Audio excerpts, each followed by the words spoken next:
Hey, folks, my guest today is Baxter Lanius. He's a CEO and founder of Alternative. Alternative drives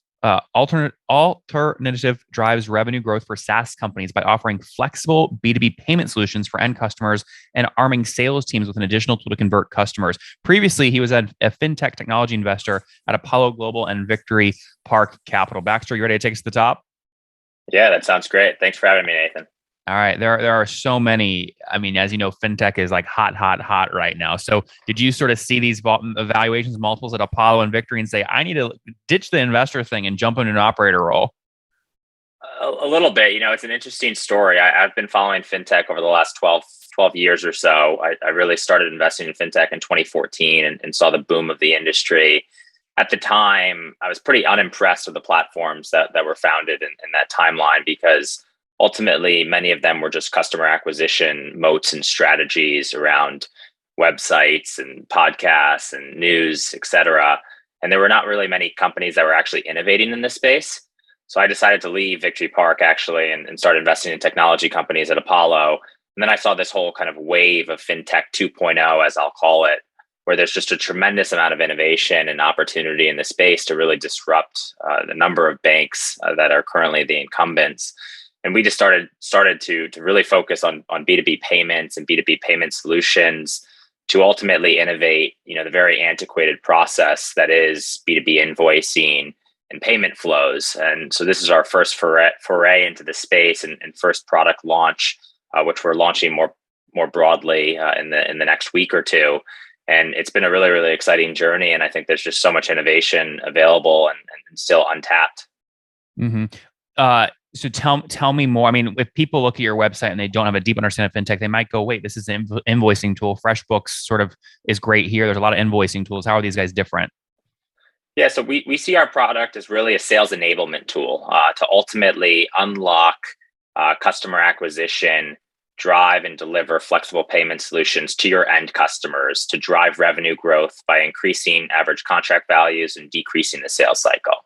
So it's funny you bring this up. I received a bill the other day for $10.50 from a publicly traded software company.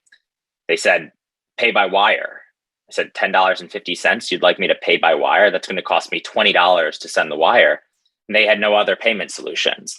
Now, that's just the tip of the iceberg in this market. When you then look at, a $5,000 invoice or a $10,000 invoice, there are really only two solutions: pay by ACH, pay by wire. And ultimately, what we're doing is we're arming sales teams, arming collections teams, arming revenue ops teams to have another flexible payment solution to allow them to pay over time. Now, what does this create and what does this do? It expands a whole new market for a lot of these companies. If you're Salesforce and you're interested in getting into the SMB space, a lot of people can't afford $80,000 up front. And ultimately, we offer pay over time solutions that are fully customizable for that specific customer. Mm-hmm. And it's just a really interesting solution that doesn't exist today. And we've had just an enormous amount of growth on the customer side to generate and deliver revenue for our customers. The equivalent in the consumer space would be I'm buying a mattress for 5,000 or 4,000 bucks. I use the little affirm button to pay monthly over time. That's sort of the equivalent here, right? That's exactly right. Affirm, Klarna, Afterpay are the leaders in the consumer space. One of the key differences in the B2B space is, Affirm, Klarna, and Afterpay use an iframe and kind of take over that checkout experience. We view our tool as strictly complementary to the existing workflows of a business.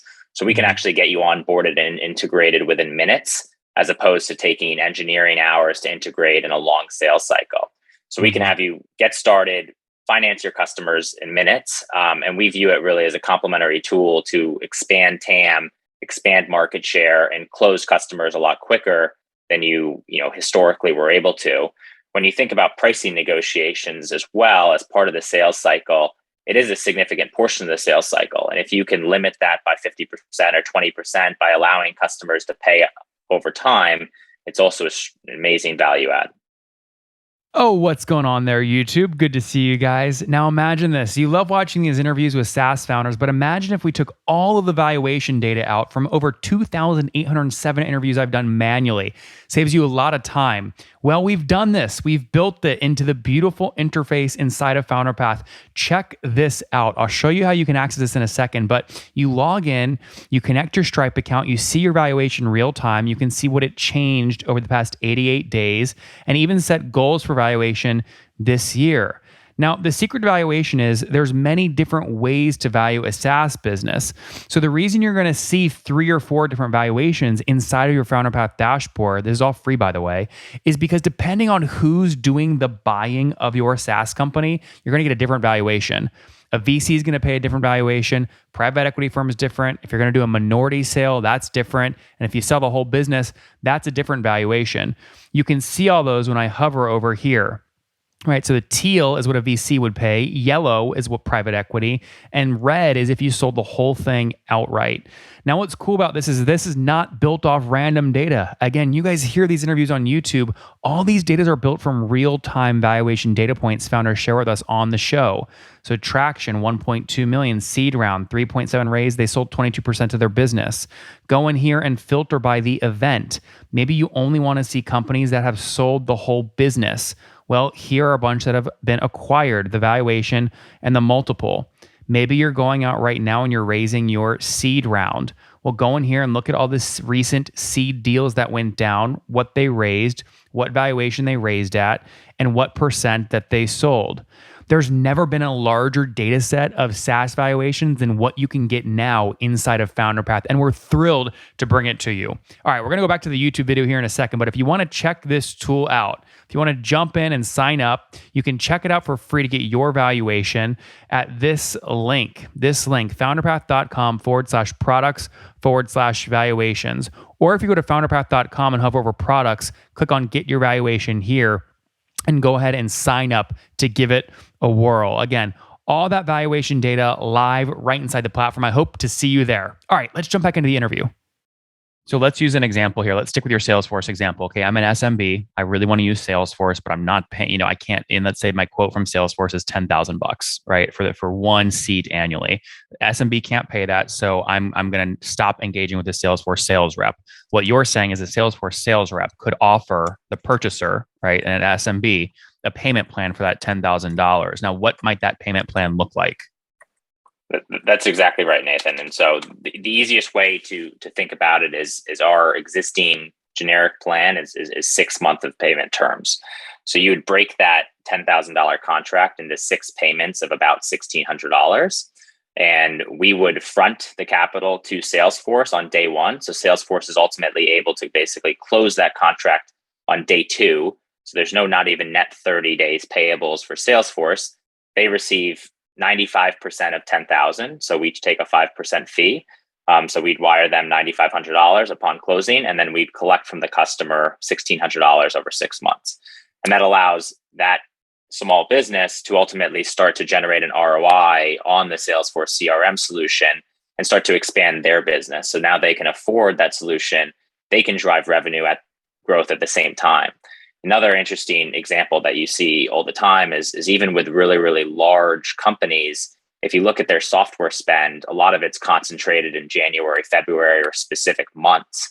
And so their P&L and their budget is, call it negative $1.5 million and then 0, 0, 0 for software spend. They want to attach an ROI to that dollar spend, and so that their P&Ls and their budgets are properly balanced and they're able to generate revenue based off of that spend.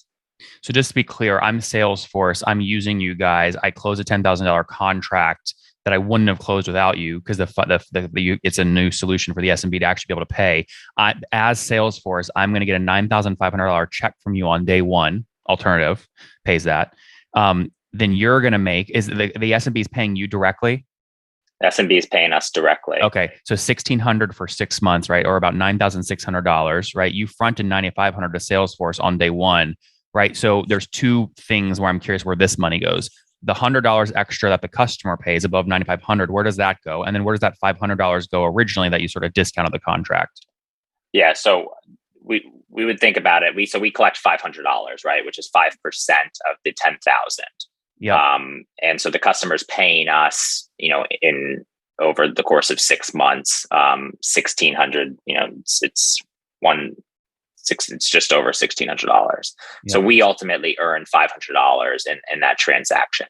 What we're seeing, do you make the other 100 though from the customer, because they're paying you 9,600 against a $9,500 advance? So you're making another 100 from the end customer, right? The SMB. So we're making $500 from the SMB. From the I thought that was for Salesforce, because you're only wiring Salesforce $9,500, right?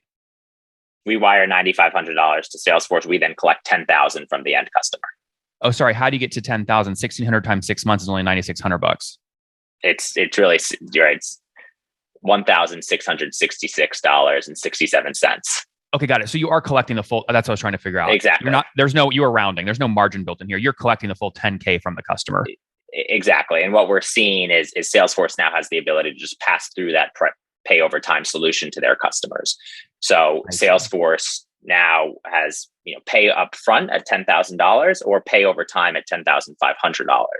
Mm-hmm. This way, at a net perspective, Salesforce is still breaking even on the transaction, but they're able to now finance their customers. Okay. So the question here is, how do you write that $9,500 check the $9,500 check to Salesforce on day one? What's your capital source? So we're funded with debt and equity. We've raised just under $15 million. A portion of that is in a credit facility, and so we fund that transaction through our credit facility. Okay, so just to be clear, you've raised $15 million together. That is the debt and the equity. Exactly. Okay, and what $5 million was equity, something like that. Exactly. And 10 million is the total committed amount on the warehouse facility, or that's how much you've already deployed? That's how much is drawn. Oh, you've already drawn 10 million. So are you paying? It's in the bank. It's a little bit of a different credit facility than your normal course fintech credit facility. So we have available capital of $10 million, which is currently in the bank, and we draw down that as we see demand for our product. And so, we will be going through that pretty quickly here in the next handful of months. I was going to say, so you think you can do $10 million worth of deals over the next couple of months? Probably more. Okay, that's great. What did you do last month? Do you know? I'd rather not disclose, because we've been in kind of this private beta period with a handful of customers, and now we've started our go-to-market strategy over the last 4 weeks, and now we're launching more publicly. Okay, well, I'm going to guess here. Do you think you can break $1 million in new deals, like new loans, this month in April? Yes. Yeah, cool. Okay, there you guys. There you guys have it, guys. Now you have a little benchmark there. Right. So, okay, this makes sense. Now, the reason most credit facilities or warehouses or fintech entrepreneurs don't draw down that 10 million is because they're paying unused. Like, you're paying an interest rate no matter what, whether it's deployed or not. You just have a lot of confidence you're going to deploy it quickly, so you're okay paying your warehouse provider whatever the interest rate is. And we ultimately don't have unused fees on our credit facility. So, okay, we have basically a flat rate associated with deployed capital. There are no upfront unused fees and incremental spend, which I think you see in most, obviously, typical and traditional facilities, especially facilities that I used to invest in. So we have a little bit of a different structure and setup that I would say is preferential to both our end customers and preferential to the business. Yep, ultimately, we pass through a lot of these opportunities to our end customers to ultimately give them better rates on these underlying transactions. So you might have an advantage because of your connections in the industry with Apollo and Victory Park, but most fintech entrepreneurs, first timers, when they're raising their first credit facility like this, they're going to pay something between a 10 and 13% interest rate on capital that's deployed, right? Their cost of capital. And also there's probably like warrants and some covenants and things like that in that term sheet. Is your cost of capital sort of in that same range, 10 to 13%? It's just below that. Okay. But that's exactly right. I mean, I would actually provide the market. I mean, it's more like 10 to 18%. Typically, advance rates are between 80 and 90%, depending on your credit underwriting ability. And there's also a credit box associated with all these. What was your advance rate? You got 90%?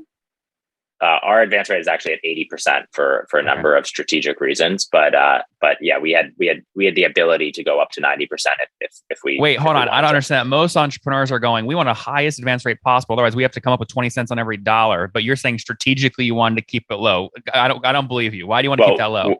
We're not providing all of the equity haircut capital. So within that 20%, we have an additional capital provider that splits that amount. So if using round numbers, our facility, call it, is $10 million. $8 million would be the senior tranche. $2 million would be the junior tranche. we're not contributing the entire $2 million tranche.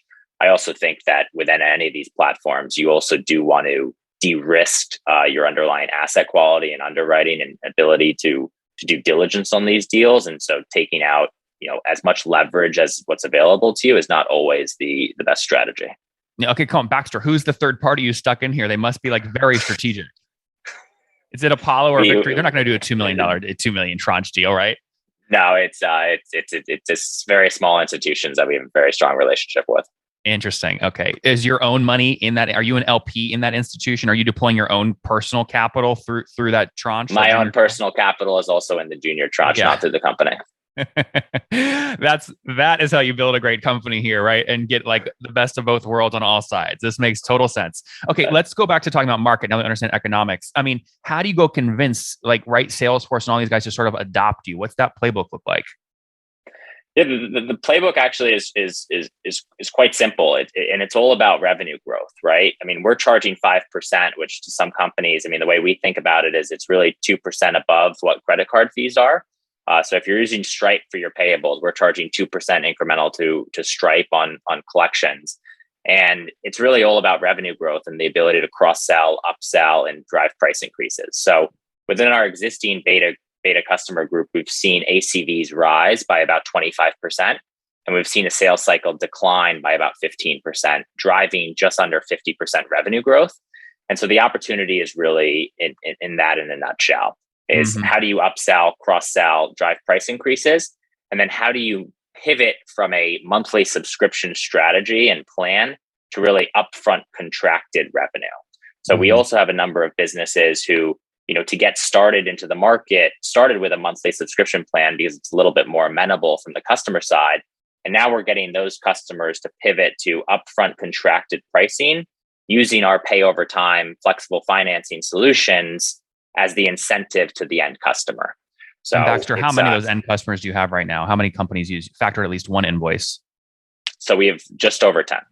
Okay, just over 10. And are these all B2B SaaS companies mainly? B2B SaaS and services businesses.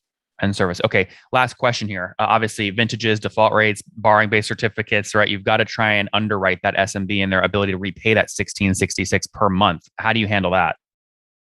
So we're integrated on a number of different platforms. The first integration that we use is a Plaid API. So we do a quick kind of bank account underwriting model.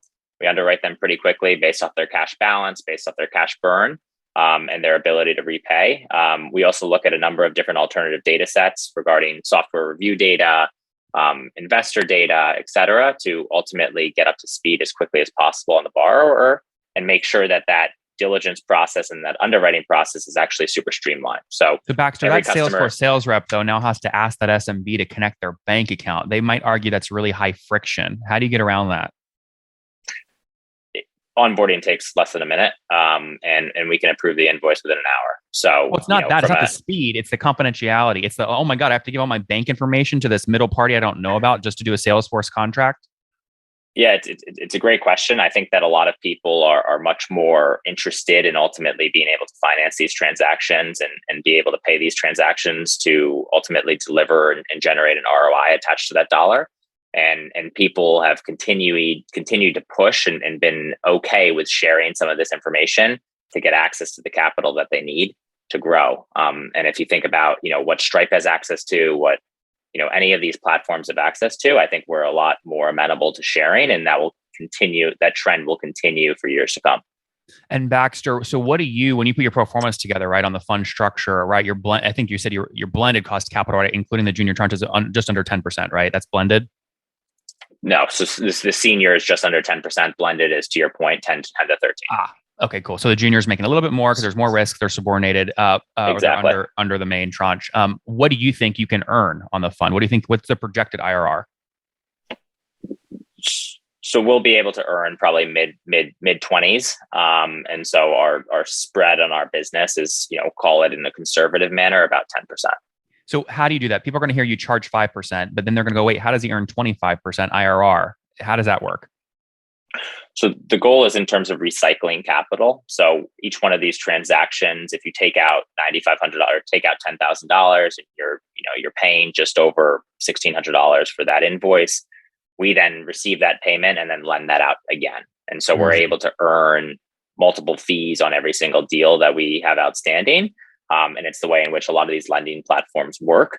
And ultimately, the goal is really to return that to our end borrower and the ability to decrease the cost of funds and able to pay up front for these large software purchases that they wouldn't be able to afford previously.